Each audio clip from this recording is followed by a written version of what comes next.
Uno de los elementos del currículum que quizás tenga más dificultad en su realización y más consecuencias desde un punto de vista personal, incluso ético, es el elemento de la evaluación.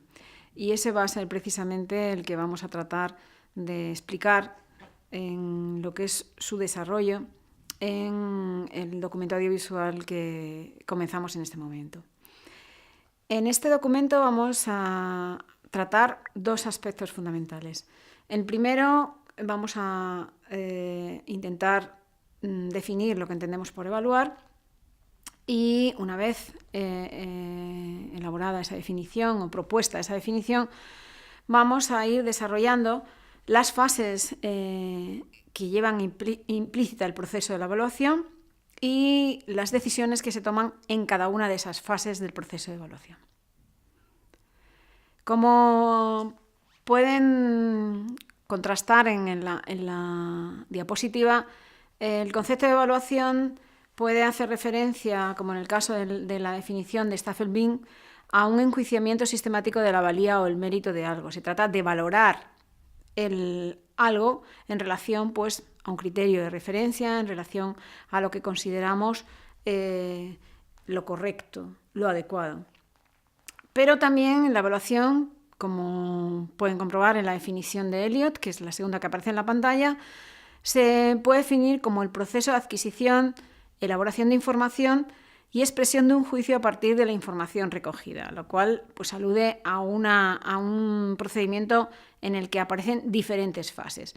En la explicación que vamos a desarrollar en torno a la evaluación, vamos a recoger más el concepto de evaluación que propone Elliott como proceso.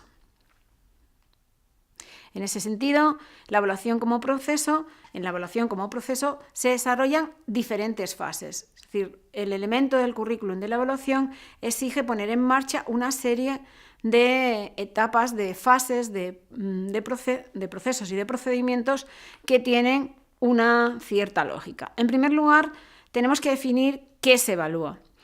Tradicionalmente, lo que se evalúa es el rendimiento de los alumnos, es decir, evaluamos lo que los alumnos han aprendido y el objeto de evaluación, que es lo que tenemos que definir al tratar de responder a la pregunta de qué se evalúa, es o ha sido siempre el rendimiento de los alumnos. Sin embargo, os planteo la cuestión de qué otros aspectos se podrían evaluar, es decir, qué otros aspectos son susceptibles de evaluar, porque otros aspectos como, por ejemplo, los recursos que se utilizan, los espacios disponibles, la capacitación del profesorado, incluso el propio currículum, son susceptibles de ser evaluados.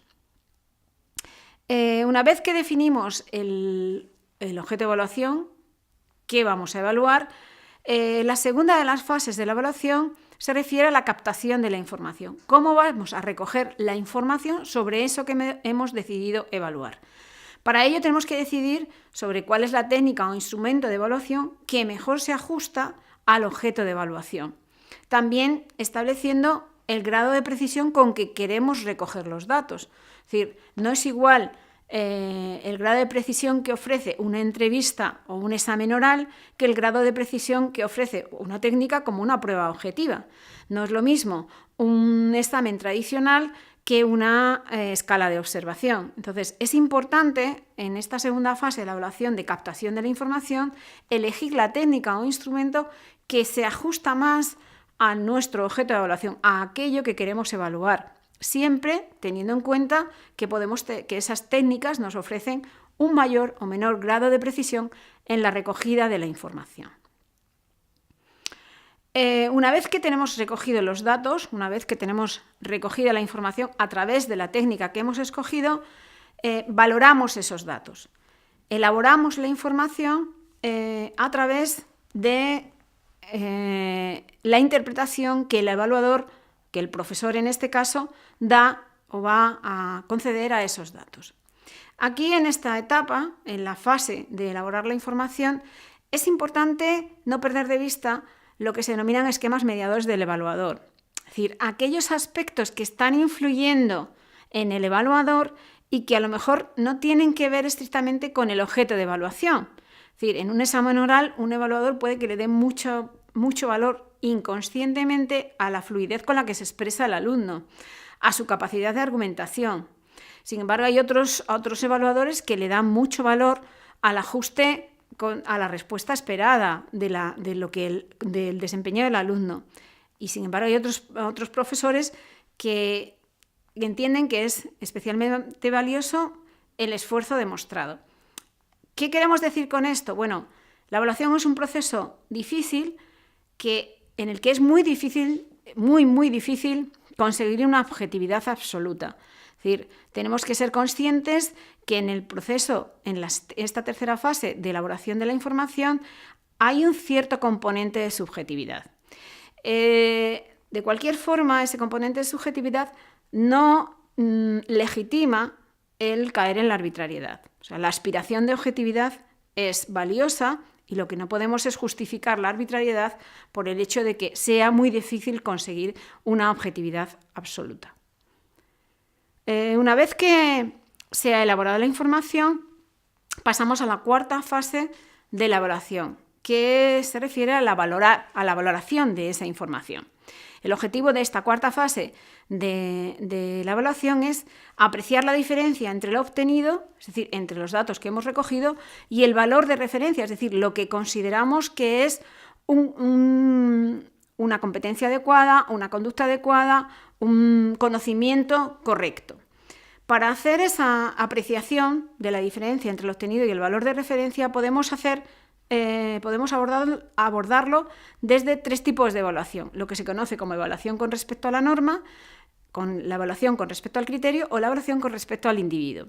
¿Cuándo evaluamos con respecto a la norma? Evaluamos con respecto a la norma cuando situamos al sujeto en relación al resto del grupo al que pertenece. Entonces puede estar más cerca o más lejos de la media en función de su situación relativa respecto del grupo. ¿Cuándo evaluamos con respecto al criterio? Pues evaluamos con respecto al criterio cuando evaluamos la conducta del grupo en relación a lo que consideramos lo correcto. Por ejemplo, en un dictado no permitiremos más de 4 faltas de ortografía. Cualquiera que comete más de 4 faltas de ortografía no superará la evaluación. Y no importa cómo se comporte el grupo en su conjunto. Eso es evaluación con respecto al criterio. Y evaluación con respecto al individuo se refiere a la evaluación que toma como referencia el propio individuo, el punto de partida del individuo y el progreso que ha experimentado a lo largo del proceso. El criterio es el propio individuo. Por último, la última de las fases de la evaluación tiene que ver con cómo comunicamos y expresamos el resultado de la evaluación. En la diapositiva que tenéis en pantalla podéis ver algunos de los principios que son adecuados, que deberíamos tener en cuenta como docentes a la hora de realizar esta fase de elaboración, de comunicar y expresar el resultado. Es interesante, o uno de los principios que deberíamos practicar es mostrar una unidad coherente de información, es decir, siempre un 5 significa lo mismo, fácil de comprender, incluyendo los procedimientos de uso, fácil de rellenar y mantener al día por el equipo de docentes, concreta y con información útil para el proceso de aprendizaje, significativa para alumnos y profesores, es decir, que compartan los significados que tienen esas valoraciones, y homogénea para todos los profesores. Como veis, lo que os hemos explicado respecto de la evaluación es algo complejo que lleva un procedimiento con una serie de fases y en las que es importante ser riguroso a la hora de desarrollar cada una de ellas.